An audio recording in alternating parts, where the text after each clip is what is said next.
We're going to go on a dive to the deep sea, and anyone that's had that lovely opportunity knows that for about 2.5 hours on the way down, it's a perfectly positively pitch black world. And we used to see the most mysterious animals out the window that you couldn't describe, these blinking lights, a world of bioluminescence like fireflies.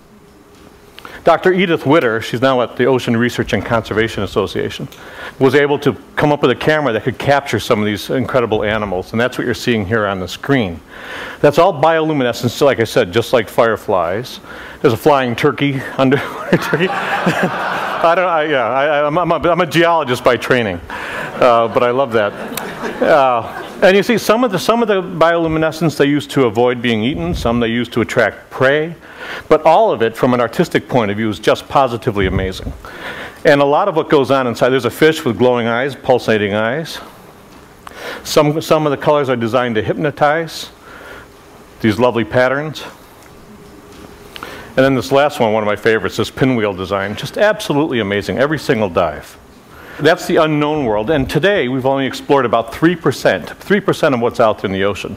Already we found the world's highest mountains, world's deepest valleys, underwater lakes, underwater waterfalls. A lot of that we shared with you from the stage, and in a place where we thought no life at all, we find more life, we think, in diversity and density than the tropical rainforest, which tells us that we don't know much about this planet at all. There's still 97%, and either that 97% is empty or just full of surprises. But I want to jump up to shallow water now and look at some creatures that are positively amazing.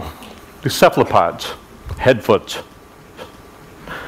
As a kid, I knew them as calamari mostly, but this is an octopus. This is the work of Dr. Roger Hanlon at the Marine Biological Lab, and just fascinating how cephalopods can, with their eyes, incredible eyes, sense their surrounding, look at light, look at patterns. Here's an octopus moving across the reef, finds a spot to settle down, curls up, and then disappears into the background.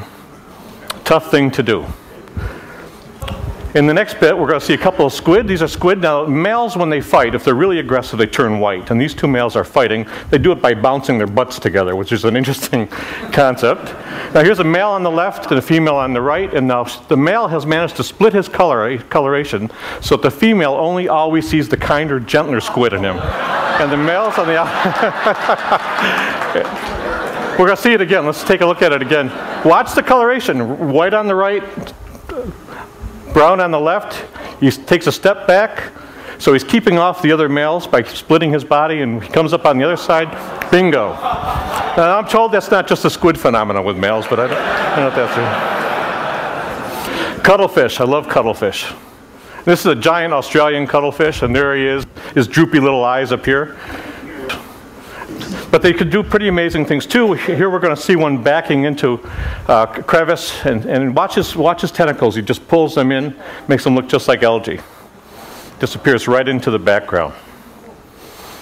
Positively amazing. Here's two males fighting. Once again, they're smart enough, these cephalopods, they know not to hurt each other, but look at the patterns that they can do with their skin. Okay? Just an amazing thing. Here's an octopus. Sometimes they don't want to be seen when they move because predators can see them. And here's this guy actually can make himself look like a rock, and looking at his environment can actually slide across the bottom using the waves and the shadows so he can't be seen. He blends right into his motion blends right into the background. The moving rock trick.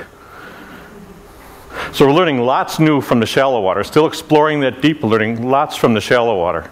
There's a good reason why. I mean, the shallow water is full of predators. Here's a barracuda. And if you're an octopus or a cephalopod, you need to really understand how to use your surroundings to hide. In the next scene, you're going to see a nice coral bottom.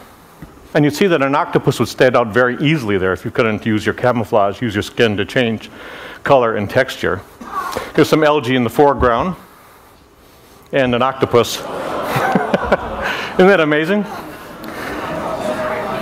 Now Roger spooked him, so he took off, a cloud of ink, lands, and when he lands, the octopus says, "Look, I've been seen, best thing to do is get as big as I can get." That big brown makes his eye spot very big, so he's bluffing. Let's do it backwards. I thought he was joking when he first showed it to me. I thought it was all graphics. So here it is in reverse. Watch the skin color, watch the skin texture. Just an amazing animal. Can change color and texture to match the surroundings. Watch him blend right into this algae. 1, 2, 3.